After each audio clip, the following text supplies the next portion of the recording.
if your loved ones have forgotten you in old age, if your house is silent and the phone hasn't rung in weeks? What's next? I found answers in the thoughts of great minds, Confucius, Jung, Seneca, and you'll discover the wisdom of many others too. After watching this video, you'll know what to do when it feels like no one needs you anymore. In his final years, Leo Tolstoy left his home behind.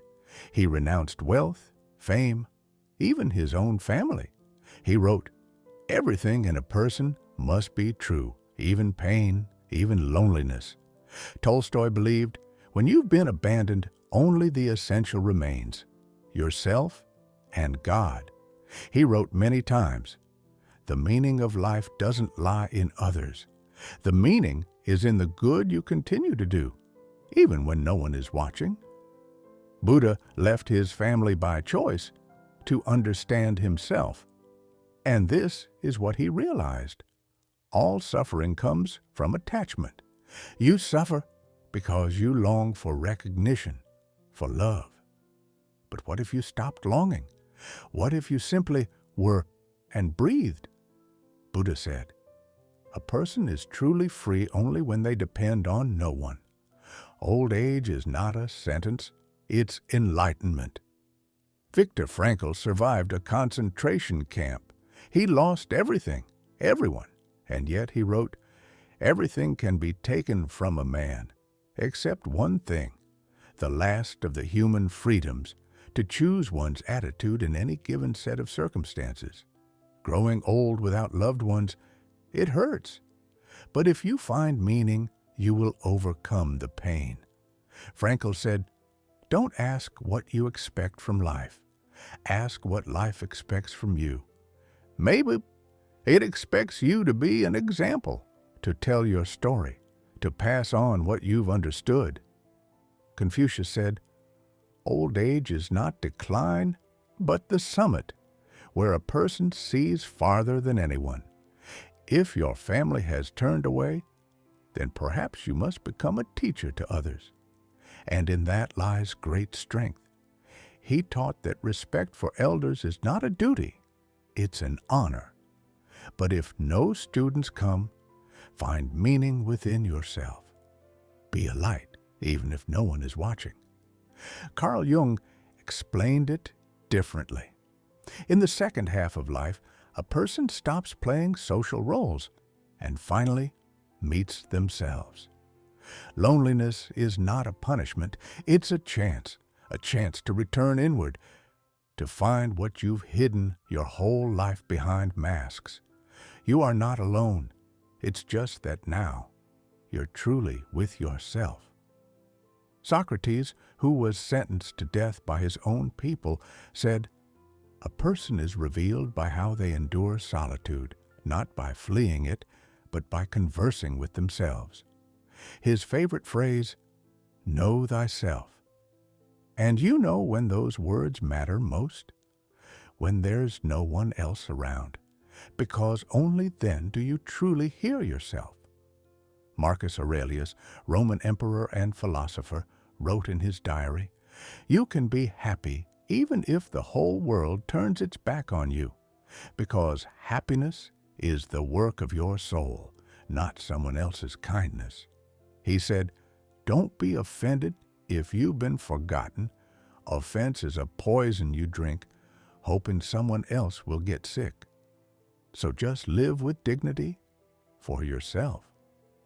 Erich Fromm, psychoanalyst, writer, philosopher, wrote, "Modern man fears being alone because he doesn't know who he is."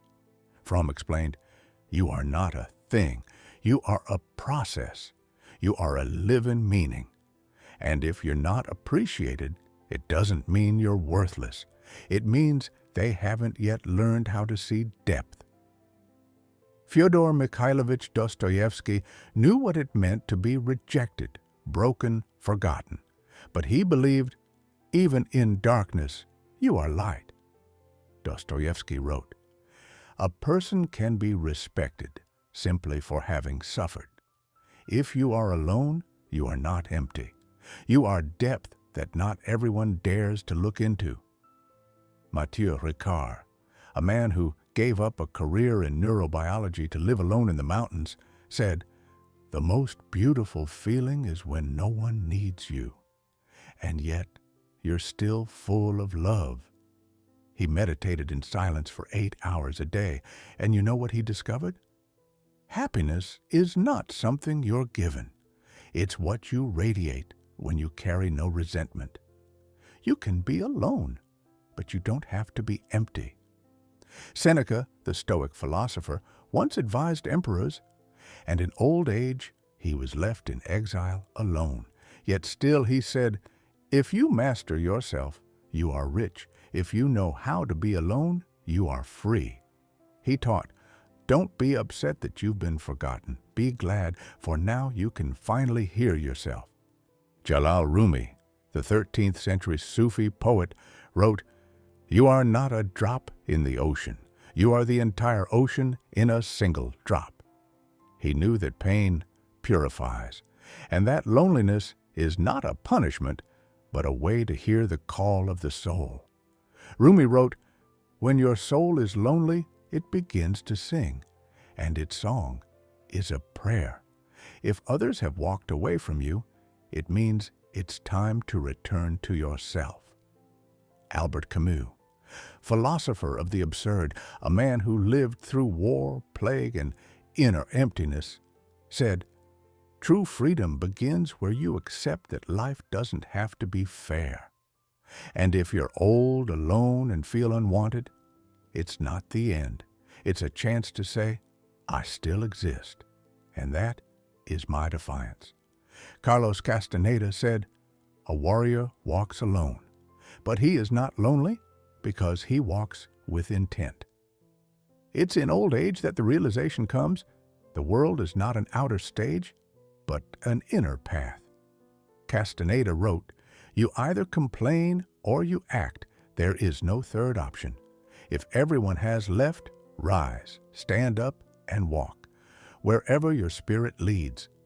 Lao Tzu, ancient Chinese sage and founder of Taoism, wrote, "When I let go of who I am, I become who I might be."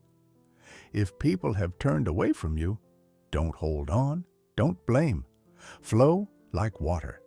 He said, "Water is the softest thing in the world, yet it conquers the hardest." Old age is not weakness. It's soft strength that no longer needs to prove itself. You are the current. You are the depth. Simone Weil, philosopher, mystic, a woman who endured suffering, hunger, and self-denial, wrote, "To feel unnecessary is pain, but to become unnecessary is the path to pure love. When no one is waiting for you, you gain the chance to simply be, without expectations, without demands. That's where true compassion begins. Compassion for others, for yourself, for the world." Osho made everyone uncomfortable, churches, governments, philosophers. He said, "You're alone? Wonderful. Now you have the chance to hear yourself for the first time." One of his phrases, "If you're not understood, it means you live deeper than others look."